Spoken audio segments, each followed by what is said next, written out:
ఆవు చేత ఉప్పు నాకించాలి. ఉప్పు ఆవు నాకిందనుకోండి, మీకున్న ఆర్థిక ఇబ్బందులన్నీ తొలగిపోతాయి. అందుకే బాగా ప్రాచీన కాలంలో పూర్వీకులు ఆవులు ఉన్న చోట ఉప్పు స్తంభాలు అని కట్టేవాళ్ళు. ఆ స్తంభాలకు మొత్తం ఉప్పు ఉండేది.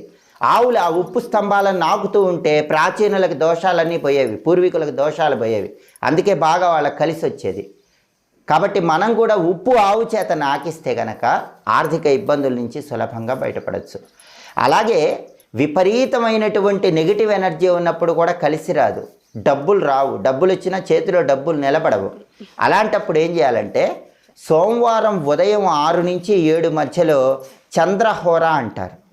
ఆ టైంలో మీరు ఏం చేస్తారంటే దొడ్డుప్పు ఒక పిడికెడు తీసుకోండి. ఇంట్లో సింకో వాటర్ ట్యాపో ఉంటుందిగా, ఆ వాటర్ ట్యాపు సింకు ఇలా తిప్పండి.